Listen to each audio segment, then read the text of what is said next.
A paz do Senhor Jesus esteja com todos. Hoje é o nosso dia 174 e eu gostaria de comentar rapidamente a respeito dos Salmos 107 ao 111. Gente, uma coisa é interessante.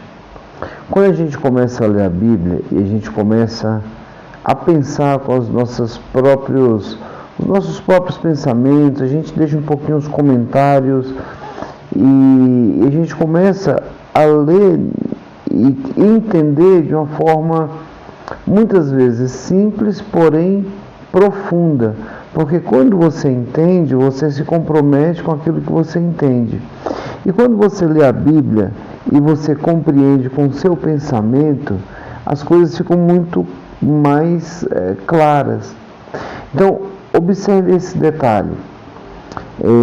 A gente começa a perceber aqui que o Salmo 107, ele vai demonstrar para nós algumas razões, alguns motivos para louvar ao Senhor, né? Ele começa a partir do versículo 1, ele já começa falando: deem graças ao Senhor, porque Ele é bom. Só quem começa a compreender essa característica de Deus é que vai ter motivos para louvá-lo.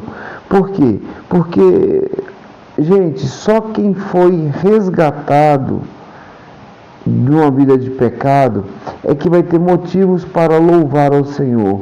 Fora isso, as pessoas não têm motivos se elas não se sentem perdoadas. E ele vai dizer assim, essa frase: deem graças ao Senhor porque Ele é bom. Ele vai dizer: assim o digam os que o Senhor resgatou, os que o livrou da mão do adversário.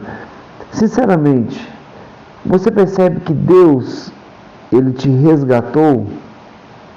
Você percebe que você foi livre da mão do diabo, o inimigo das nossas almas?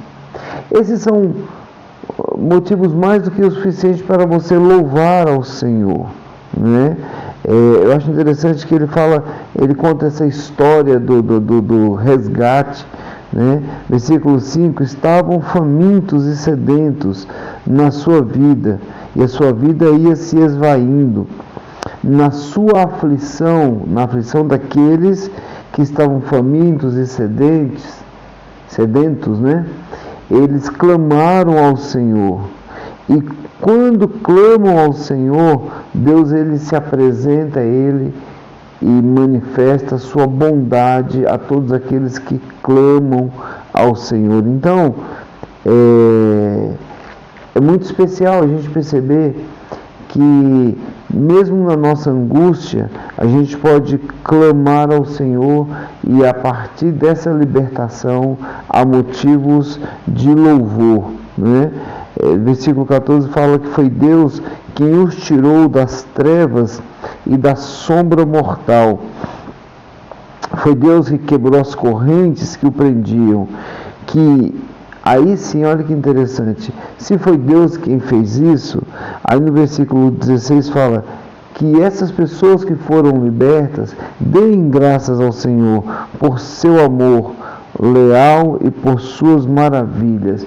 Então, você foi liberto, então você vai ter um espírito grato ao Senhor, e esse espírito grato vai te fazer louvar, vai te fazer engrandecer o nome do Senhor. No capítulo 108, ele começa a fazer uma canção: o meu coração está firme, ó Deus, cantarei e louvarei, ó glória minha. Então ele começa a ter também motivos para louvar ao Senhor. É muito real o que a gente vive hoje. Está em tudo aqui escrito na palavra de Deus.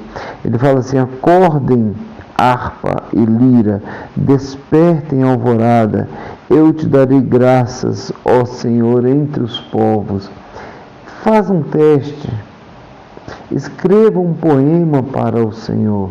No começo vai ser meio estranho, meio esquisito, mas comece a escrever um poema. Quem sabe esse poema não se transforme em um cântico, em um louvor, em uma gratidão ao Senhor, não é? Agora, me chama a atenção também o capítulo esse próprio capítulo 109 e o capítulo 110, o salmista Davi falando a respeito dos inimigos. E aí, Davi, ele vai pedir para que Deus possa matá-los, possa, em alguns momentos, ele fala que arranque os dentes dos inimigos, né?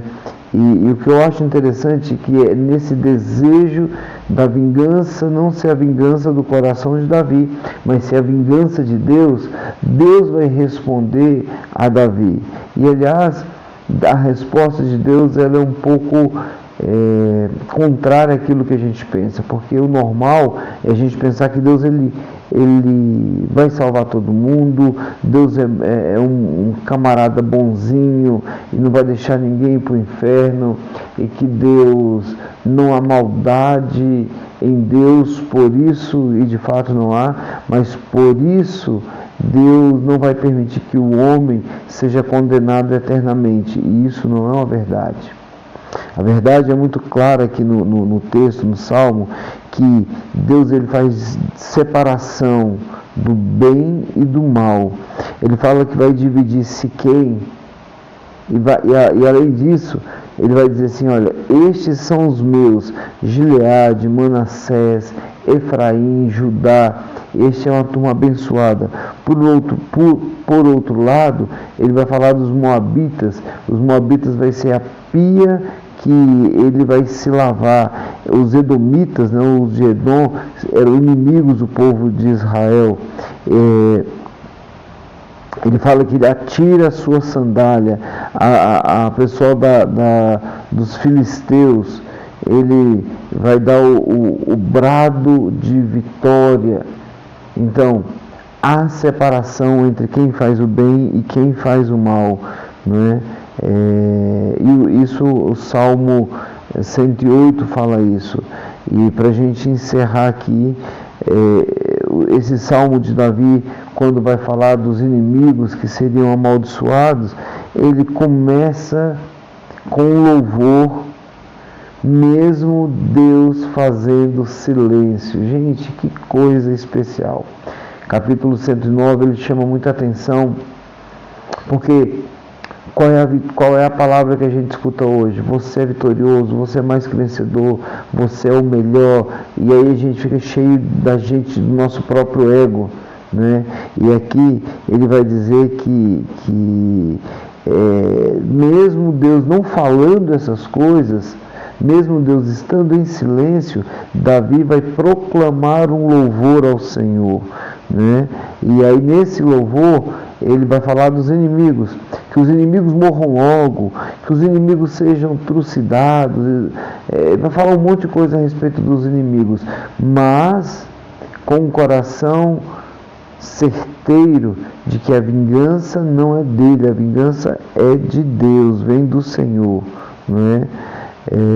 E no Salmo 111, eu louvarei junto com os obedientes, que aí vai falar que Deus é um Deus fiel, que Deus é um Deus glorioso. Isso é louvor, é um elogio. Deus é um Deus poderoso, Deus é um Deus que se alegra em fazer bondade, Ele é um Deus de aliança, Ele é um Deus fiel e justo, os mandamentos dele se baseiam na verdade, na honestidade. Então, ele vai terminar o texto dizendo: você precisa ser sábio, então louve ao Senhor. O louvor é o carro-chefe aqui nesses textos. Tá bom? Que Deus te abençoe e tenha uma excelente leitura.